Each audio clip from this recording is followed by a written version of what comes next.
அனைவருக்கும் இனிய மதிய வணக்கம் நண்பர்களே. இன்றைக்கி ஃப்ரைடே காலையில் ஃபாஸ்டிங் ப்ரேயர் இருந்தது. நான் சர்ச்சுக்கு போயிட்டு 2 வாரம் ஆகுது, ஏன்னா அம்மா வீட்டில் இருந்ததுனால. இன்றைக்கி காலையிலே ஃபோன் வந்துச்சு எனக்கு, வந்துடுங்க அப்படின்னு சொல்லிட்டு. அதனால் சரி அம்மா கால் பண்ணதும் நானுமே கிளம்பிட்டேன். கரெக்டாக வீட்டிலேருந்து நாங்கள் 10:15க்கு கிளம்பணும். 10:30க்கு தான் ப்ரேயரு. சரி, என்னோடய பைக் எடுக்கும் போது ரொம்ப ஹாப்பியாக இருந்தது, ஏன்னா பைக் எடுத்தே ரொம்ப நாள் ஆச்சு. அதுக்கப்புறம் சரின்ட்டு எப்போவுமே நான் சர்ச்சுக்கு போனாலும் சரி, எங்கே போனாலும் பஸ்ஸையும் ஷேரனையும் கூப்பிட்டு போயிடுவேன். அதனால தான் எனக்கு கொஞ்சம் திருப்தியாக இருக்கும். நம்ம வீட்டில் விட்டுட்டு போனால் சண்டை போட்டுக்கினாங்களோ அடிச்சுக்கினாங்களோ அப்படி இருக்கும். மோஸ்ட்லி அப்படி பண்ண மாட்டாங்க, இருந்தாலும் ஒரு சேஃப் இல்லாத மாதிரி தோணும். அதனால் ப்ளஸ்ஸையும் ஷேரனையும் கூப்பிட்டு போயிட்டேன். அங்கே போயிட்டு இவங்களுக்கு தேவையான ஸ்நாக்ஸ் எல்லாமே காலையிலேருந்து எடுத்துக்கினாங்க. நடந்தும் போகலாம், ஆனால் எப்படி நம்ம குழந்தைங்கள நடக்க வச்சு கூட்டின்னு போகிறது, பைக் இல்லைன்னா பரவாயில்ல சொல்லிவிட்டு நாங்கள் பைக்கில் கிளம்பிட்டோம். பைக்கில் போகும்போது பார்த்திங்கன்னா ரொம்ப கிட்ட தான் இருக்கும். அது ஒரு 4-5 பெண்டு வளையும். ஒரு 4-5 ஸ்ட்ரீட் தள்ளி நம்மளுடைய சர்ச்சு இருக்குது. இப்போ புதுசாக சர்ச்சு கட்டின்ட்டுருக்காங்க. ஏற்கனவே நீங்கள் நம்ம சேனலில் ரெகுலராக நீங்கள் பார்த்துருந்தீங்கன்னா, பழைய சர்ச்சு நம்ம வீட்டு பக்கத்துலேயே இருக்கும். கரெக்டாக ஒரு 5 நிமிஷம் தான் அவன் நடந்து போனான். இது கொஞ்சம் தூரம். இது புது சர்ச்சு. இந்த சர்ச்சுக்காக கஷ்டப்பட்டவங்க, உழைச்சவங்க நிறைய பேர் இருக்கிறாங்க அதுக்கு பின்னாடி. நம்மளாம் ஒரு 5% தான் சொல்லலாம், ஏன்னா மோஸ்ட்லி நான் அவ்வளோ வேலை செய்ய மாட்டேன். செங்கல் எடுத்து போடும் போது, அதுக்கப்புறம் தண்ணிலாம் ஊற்றலாம் ஓரளவுக்கு தான். எனக்கு ஒரு திருப்தியான ஒரு விஷயம் என்னன்னா, சமைக்கிறவங்கள வேலை செய்கிறவங்களுக்கு சமைச்சு போட்டது, அது மட்டும் எனக்கு திருப்தியாக இருக்கும். மற்ற வேலை செஞ்சனோ இல்லையோ, இந்த வேலை செஞ்சவங்களுக்கு, சர்ச்சு பில்டிங் கட்டினவங்களுக்கு சமைக்கணும். அது பெரிய டாஸ்காக இருந்தது. எல்லார்கிட்டையுமே கலெக்ஷன் பண்ணி அரிசிலேருந்து பருப்பு, எண்ணெய் எல்லாமே நம்ம சர்ச்சில் உள்ளவங்க, வெளியில் உள்ளவங்கலாம் கொடுத்துருக்குறாங்க. நம்ம சர்ச்சில் உள்ள அக்காலாம் சூப்பராக சமைப்பாங்க. மீன் குழம்பு, சாம்பார், காரக்குழம்பு, ரசம், கறி குழம்பு எல்லாமே செய்வோம். ஏன்னா நிறைய பேர், ஒரு 20 பேர் இருந்தாங்க. ஒரு டைமுக்கு அவங்களுக்கு சமைக்கவே அவ்வளோ ஆகும். பொங்கல், காலையில் டிஃபன்லாம் ஒரு அண்ணா வாங்கி கொடுத்துருவாங்க, ஸ்பான்சர் அவங்களுக்கு.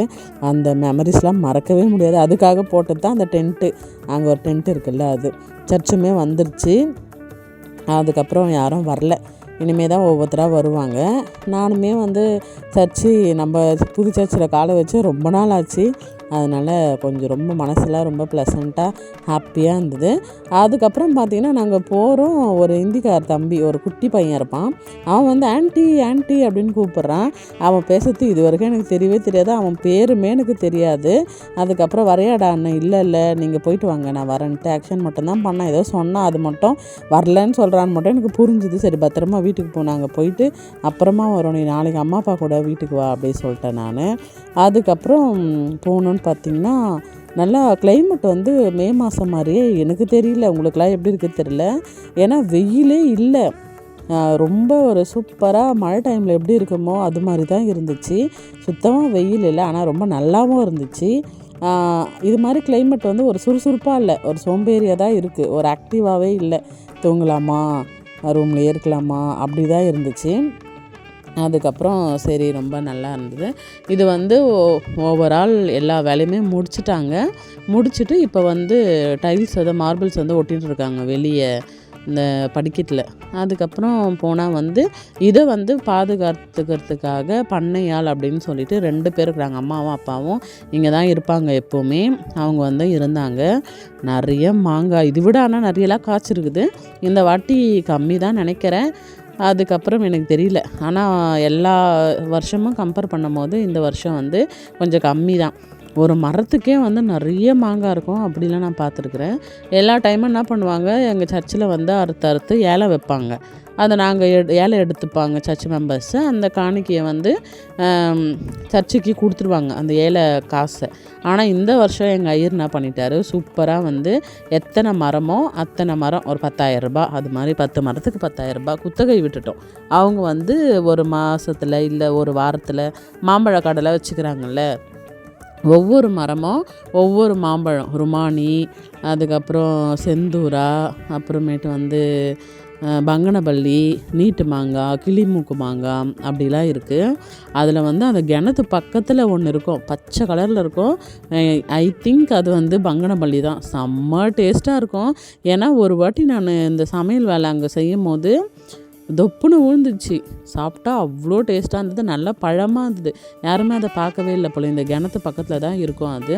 இந்த கிணறும் வந்து பார்த்திங்கன்னா இவ்வளோ பெரிய சர்ச்சு கட்டினதுக்கு எல்லாமே இந்த தண்ணியிலேருந்து தான், இந்த கிணத்து தண்ணியிலேருந்து தான்.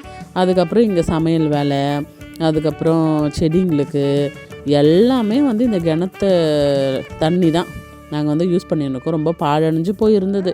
ஒரு 5-6 வருஷத்துக்கு முன்னாடி வந்து ஒரு ஐயர் தான் இதை வந்து எல்லா கிணறையும், பாஸ்டேட்டில் இருக்கிற எல்லா கிணறையும் தூர்வாரி க்ளீன் பண்ணணும் அப்படின்னு சொல்லிட்டு, இது தூர்வாரும் போதெல்லாம் பார்த்திங்கன்னா ஆமை இருந்தது.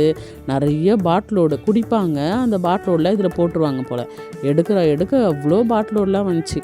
ஆனால் வந்து இறைக்கிற கிணறு தான் சுரக்கும்ன்ற மாதிரி அதெல்லாம் வெளியே போனதும் இப்போ தண்ணி வந்து இதில் எவ்வளோ பேர் குளிப்பாங்க. எவ்வளோ பேர்னால் வேலை செய்கிறவங்க இந்திக்காரங்களாம் இருந்தாங்க, தமிழ் ஆளுங்களாம் இருந்தாங்க. அவங்க எல்லாம் குளிப்பாங்க, துணி துவைப்பாங்க. தண்ணி நல்லா சூப்பராக இருக்கும் அந்த தண்ணி. ஆனால் நான் குடித்தது கிடையாது. பார்க்கும் போது அவ்வளோ நல்லாயிருக்கும். அதுக்கப்புறம் இதில் வந்து ரொம்ப ரொம்ப சூப்பரான விஷயம் என்னென்னு பார்த்திங்கன்னா மாங்காய் வந்து எப்படி யார் வச்சுருப்பாங்க, வச்சதெல்லாம் நம்மளுக்கு தெரியாது. ஆனால் நான் போனதுலேருந்து இது பெருசாகவே தான் இருக்குது. பெருசாக இதுக்கு தண்ணிலாம் கூட ஊற்றுறதில்ல, அதுவாக தான் வந்து நல்லா காய்க்குது. இந்த வருஷம் வந்து விட்டுட்டாங்க, குத்தகைக்கு ஏலத்துக்கு விட்டுட்டாங்க. அவர் வந்து ஒரு மாதத்துக்கு 10,000 ரூபாய் எவ்வளோன்னு தெரியல பேசி வந்து கணக்கு பண்ணி அவங்களுக்கு விட்டுறவோ. சரி, நிறைய மாங்காய் வேஸ்ட்டாகவும் போகல. ஏன்னா அவங்க எடுத்துன்னு போய் கடையில் காயாக விற்பார், இல்லை பழமாக விற்பார். காசு நம்மளுக்கு வந்ததில்லை. அதை சர்ச்சு ஆலய கட்டுமான பணிக்கு எடுத்து யூஸ் பண்ணிக்கலாம். அதுக்கப்புறம் ஒவ்வொருத்தராக ப்ரேயருக்கு வர ஆரம்பிச்சிட்டாங்க. ப்ரேயருக்கு இன்னும் நிறைய பேர் வருவாங்க. இன்றைக்கி கொஞ்சம் பேர் தான்.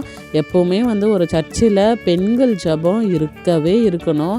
யாரோ ஒருத்தர் 2 பேர் 3 பேர் வந்தால் கூட அதை விடாமல் ப்ரேயர் பண்ணணும் அப்படின்னு நினைக்கிற ஆள். நான் பெண்கள்லாம் ஜெபம் பண்ணினா அப்போது அப்படின்னு வந்து தயவுசெய்து யாருமே நினச்சிடாதீங்க. ரொம்ப நல்லாயிருக்கும்.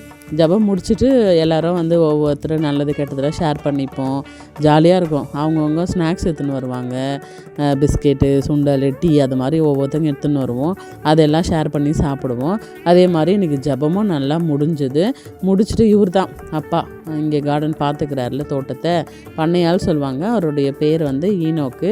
என்னை வந்து கிண்டல் பண்ணியிருந்தார், ஒழுங்காக மாப்புலாம் எடுத்துக்கின்னு வரணும். அடுத்த வாரம் வரும்போது ஆளுக்கு ஒரு மாப்பு கையில் வீட்டிலேருந்து பிடிச்சின்னுவாங்க, துடைக்கணும் அப்படின்னாரு. நான் சொன்னேன், தாராளமாக புதுசாகவே வாங்கின்னு வர்றோம், நீங்கள் ஏன் கவலைப்படுறீங்கப்பா அப்படின்னு சொன்னேன். அதுக்கப்புறம் எடுத்துன்னு வந்தோங்கம்மா துடைக்கணுன்னாரு. அப்புறம் அக்கா சொன்னாங்க, அதெல்லாம் நீங்கள் கவலைப்பட வேண்டியதே கிடையாது, நாங்கள் துடைச்சிடுவோம் அப்படின்னு சொன்னாங்க. அதுக்கப்புறம் பார்த்திங்கன்னா மாமரத்தெல்லாம் பார்க்கும்போது அவ்வளோ எனக்கு சுத்தமாக குழம்புல கூட மாங்காய்லாம் போட்டால் பிடிக்கவே பிடிக்காது. ஆனால் அப்போது நான் எப்போ போனாலும் ஒரு மாங்காய் கூட நான் எடுத்துக்கின்னு வரவே மாட்டேன். ஏன்னா எனக்கு பிடிக்காது. ஆனால் வந்து காயாக தானே இருக்குது இது. அம்மா மட்டும் என்ன பண்ணாங்க, வரும்போது ஒரு பழம் கொடுத்தாங்க. வீட்டுக்கு எடுத்துன்னு போய் சாப்பிடுன்ட்டு ஷேரனுக்கோ பிளஸ்ஸிக்கோ ஒன்று கொடுத்தாங்க. என்ன டேஸ்ட்டாக இருந்தது. அப்போ தான் நினச்சேன், இது கண்டிப்பாக கிணத்து பக்கத்தில் இருக்கிற மாம்பழம் தான். எங்களுடைய மரம், நம்மளுடைய மிஷினரிகள், நம்மளுடைய முற்பிதாக்கள் கூட சொல்லலாம், நம்மளுக்கு முன்னாடி இந்த ஜென்ரேஷன் வச்ச மரமாக தான் இருக்கும்.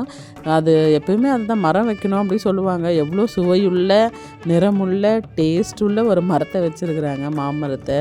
அது ஒன்று சாப்பிட்டதே எனக்கு அவ்வளோ ஹாப்பியாக இருந்துச்சு. செம்ம டேஸ்ட்டு, சான்ஸே இல்லை. எவ்வளோ காசு கொடுத்து வாங்கினாலும் இந்த மாதிரி இருந்திருக்காது. சூப்பராக இருந்தது. அது வீட்டுக்கு வந்ததும் குழந்தைங்களுக்கு கட் பண்ணி கொடுத்துட்டு நானுமே சாப்பிட்டேன். செம்ம டேஸ்டானா சூப்பராக இருந்தது. சாப்பிட்டு அதுக்கப்புறம் தான் நாங்கள் மதியம் சாப்பாடே செஞ்சோம். ஏன்னா காலையில் எழுந்தது லேட்டு, பசங்களை வந்து கிளப்பி கூட்டின்னு போயிட்டேன். அதுக்கப்புறம் வந்து சாதம் வடித்து சாம்பார்லாம் வச்சு சாப்பிட்டோம். நீங்கள் எல்லோரும் நம்ம சேனலில் மறக்காமல் சப்ஸ்கிரைப் பண்ணுங்கள். பாப்பு.